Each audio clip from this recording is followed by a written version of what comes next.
అందరికీ నమస్కారం. విజయ విహారం రమణమూర్తి గారు నిన్న ఒక టీవీ డిబేట్లో భాగంగా దాడికి గురయ్యారు. ముందుగా దాన్ని ఖండిస్తూ ఉన్నాను. ఎందుకంటే సిద్ధాంతపరమైనటువంటి పోరాటంలో లేదా హిందుత్వంపై అత్యంత వ్యూహాత్మకంగా కుట్రలు చేస్తున్న వారైనా సరే వాళ్ళు కూడా వాదన పూర్వకంగానే ముందుకొస్తున్నారు కనుక కుదిరితే వీలైతే సత్తువ ఉంటే వాదిస్తూనే వాళ్ళని రోధించే దశకు తీసుకువెళ్ళాలి తప్పించి వాళ్ళపైన భౌతికంగా దాడి చేయడం అనేది కద్దు, చేయకూడదు, అది తప్పు. దాన్ని నిరసిస్తూ దాన్ని ఖండిస్తూ ఇక్కడ దాడి జరిగింది కనుక ఆ పాయింట్ వరకు అతనికి సానుభూతి వ్యక్తం చేస్తూ మిగతా విషయాలంతట్లో కూడా ఈ విజయ విహారం రమణమూర్తి గారు ఎవరైతే ఉన్నారో ఇతను ఒక నమూనా. హిందుత్వాన్ని, హిందూ ధర్మాన్ని, భారతదేశాన్ని ఏ స్థాయిలో ముక్కలు చెక్కలు చేయొచ్చు, కన్ఫ్యూజన్కి గురి చేయవచ్చు, సామాన్యమైనటువంటి హిందువులు ఉంటారు కదా వాళ్ళని ఎట్లా బుట్టలో పెట్టుకోవచ్చు, వీటన్నింటికీ కూడా ఒక చక్కటి ఉదాహరణ, నమూనా విజయ విహారం రమణమూర్తి. ఈయన గురించి ఎప్పుడు నేను వీడియో చేయలేదు. ఇదిగో ఈరోజు ఆయనపై జరిగినటువంటి దాడిని ఖండిస్తూ ఆయన మీద వీడియో చేస్తూ ఉన్నా.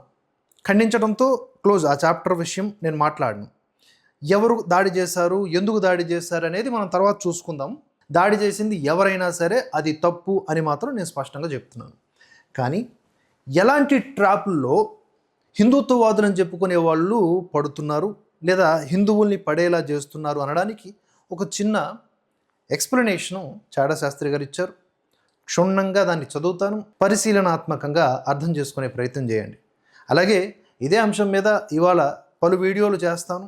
వాటన్నింటినీ కూడా దయచేసి గమనించండి. హిందుత్వం మీద హిందూ ముసుగేసుకొని ఇటీవల తులసి చందు నేను హిందువునే నన్ను నమ్మండి, నేను హిందువునే అని అంటే వీళ్ళకి హిందువులను అనడానికి హిందూ ముసుగు చాలా ముఖ్యం. మేము కూడా రామ భక్తులమని చెప్పుకుంటేనే రాముణ్ణి, కృష్ణ భక్తులమని చెప్పుకుంటూనే కృష్ణుణ్ణి క్రిటిసైజ్ చేసే రకం, క్రిటిసైజ్ కూడా కాదు, ద్వేషించే అక్కసు వెళ్ళగక్కే నేచర్ని కూడా వీళ్ళు కలిగి ఉంటారు.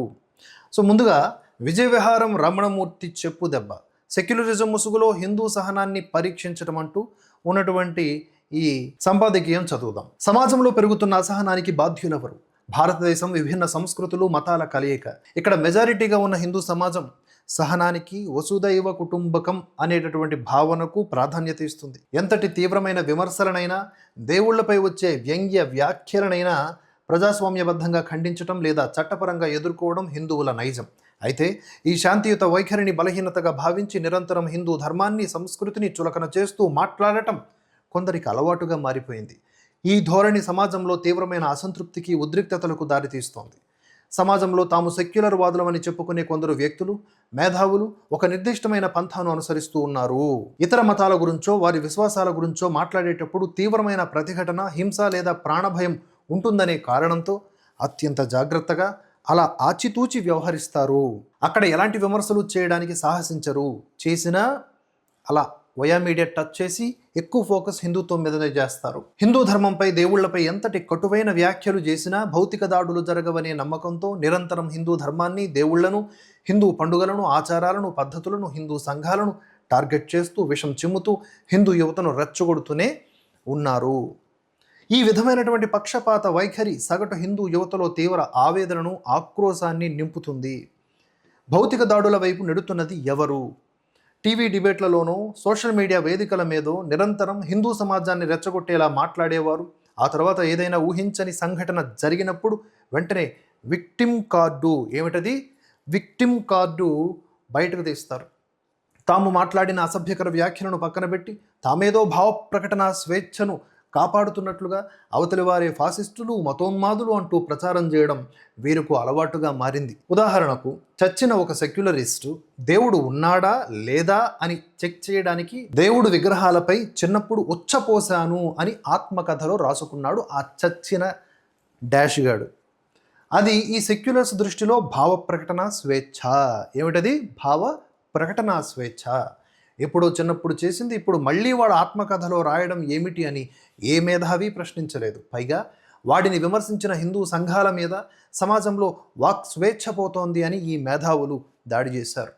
నిజానికి హిందూ యువతను అగ్రెసివ్ అంటే ఆవేశపూరితంగా మార్చడానికి ఈ మేధావుల వైఖరే పరోక్షంగా కారణమవుతోంది.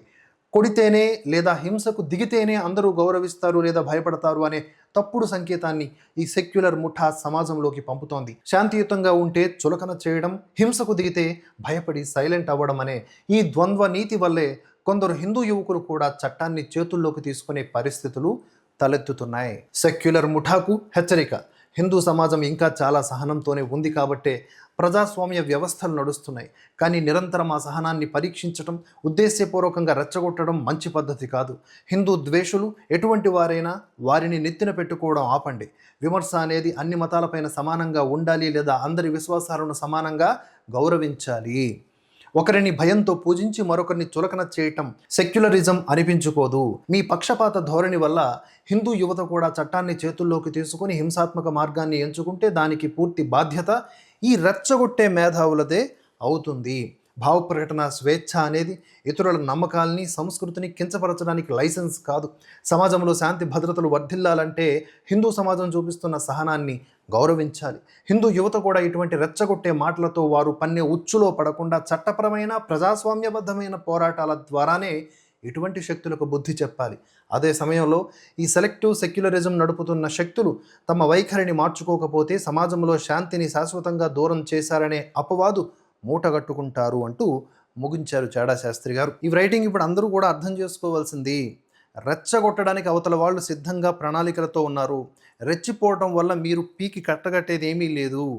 చట్టాన్ని చేతుల్లోకి తీసుకోవటం, బూతులు మాట్లాడటం, ఇంకేదో చేసేసి అట్లా కాదు హిందుత్వాన్ని రక్షించడం అంటే. మేధోపరంగా కొట్టాలి దెబ్బ. ఇక్కడ ఈ విజయ విహారం రమణమూర్తి గారు సంధిస్తున్నటువంటి ప్రశ్నలు లేదా విమర్శలు తుత్తునీలు చేయొచ్చు. ఇట్లా మాట్లాడితే అట్లా దాన్ని ఖండించవచ్చు. ఆయన బోగస్ ప్రచారము, ద్వంద్వ నీతి, హిందూ వ్యతిరేకత, హిందూ ముసుగులోనే ఉంటూ హిందుత్వం మీద కనిపిస్తున్న ద్వేషం, ఇవన్నీ కూడా మనం ఎంత చక్కగా ఎండబెట్టొచ్చు అంటే అది నేను చేసి చూపిస్తాను. అయితే అతను మాట్లాడుతున్నప్పుడు దాడి చేయడం అంటే అది మన చేతకానితనం అవుతుంది తప్ప అది గొప్పతనం అనిపించుకోదు. ఈరోజు 2 వర్గాలుగా చీలిపోయింది. దాడి చేసిన వాళ్ళని సమర్థిస్తూ కొంతమంది, ఆ దాడి చేయడం ఎందుకు, కరెక్ట్గా దానికి స్పందిస్తే సరిపోతుంది కదా అని మరికొంతమంది. కనుక ఏది కరెక్టు అనేది నేను నెక్స్ట్ కమింగ్ వీడియోస్లో నేను చెప్తాను. దయచేసి ఈ వీడియో కనుక మీకు నచ్చితే లైక్ చేసి 10 మందికి షేర్ చేయండి, కామెంట్ చేయండి. ఇటువంటి సమాచారం కోసం మన ఛానల్ని సబ్స్క్రైబ్ చేసుకొని సపోర్ట్ కూడా చేయండి. జై హింద్, జై భారత్.